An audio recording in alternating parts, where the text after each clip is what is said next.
שוב אנחנו בתוכנית קול בוטק.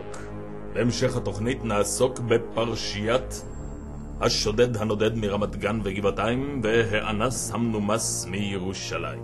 ולבינתיים נחזור לפרשיית השרברב הגנב, המסתובב בחצרות בתים, סותם צינורות ניקוז ומפזר מדבקות המפרסמות את שירותיו האדיבים אך הזולים.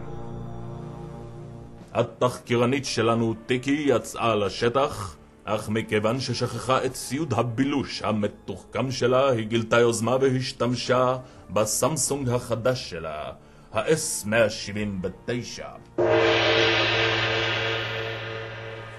מיד נפנה לתחקירנית שלנו טיקי בשטח. עם הנייד הקודם שלה סביר שהייתה מסננת אותי כי היא חוששת ממטרידים, אבל כעת יש לה שיחה מזוהה פלוס תמונה ב-S179.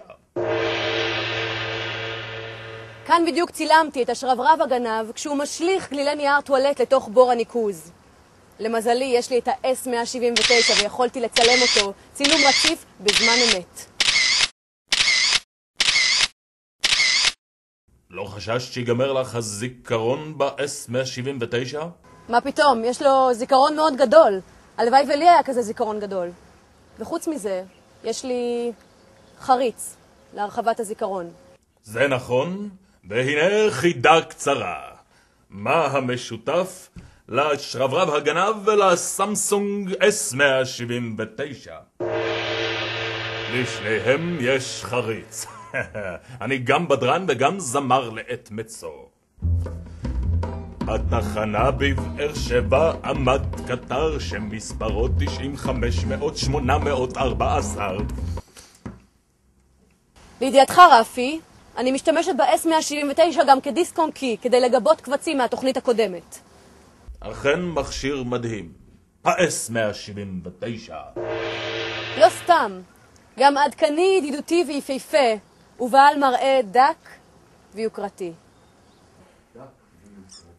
תודה, תודה, את מביכה אותי. רפי, אני דיברתי על ה-S179. כמובן, גם אני דיברתי על ה-S179. נעבור לסגן ניצב יצחק יצחקי לעדכון פרטים.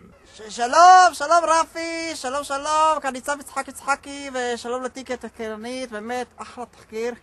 והיא יורשה לי ככה רפי בינינו, באמת סחטן על הצבעים של ה-S179 שלך. עדכן אותנו סגן ניצב יצחק יצחקי כיצד מתקדמת פרשיית האנס המנומס והשרברב הגנב. המשטרה עברה מהפכה, זה לא צחוק, אנחנו החלטנו לצייד את כל השוטרים ממשטרת הבילוש ושוטרי ההגירה וכל השוטרים בכלל ושוטרי התנועה בסמסונג S179. איזה חמוד, מה שלום? אכן ידיעה מרעישה, אך עם זאת גם צפויה. חביבי, הסמסונג S179 זה לא סתם פלאפון, זה סממן תרבותי אבולוציוני, זה חיסכון בכוח אדם, זה חבר לחיים ולא סתם חבר לחיים, חבר לחיים פלאפוני. נכון? ואני רוצה עכשיו לנצל את הרגע הזה מול כל עם ישראל ולהעניק דרגת רבת, ואני שם ככה מוזיקה, באמת מוזיקה ככה של MP3 שיהיה ככה רסמי. יש גם פה רדיו, הנה הם דפחים על הטקס ברדיו, איזה יופי, איזה מכשיר כבר. סליחה אדוני, זה טקס למוזמנים בלבד. אדוני, כל אחד נדחף לכל טקס. בבקשה. כל הרחובות כריקים, הסמטאות כולן שלו. להתראות בשבוע הבא. תודה רבה לסגן ניצב יצחק יצחקי, תודה לטיקי התחקירנית שלנו, ומעל הכל תודה ל-S179. הסמטאות כולן שלו.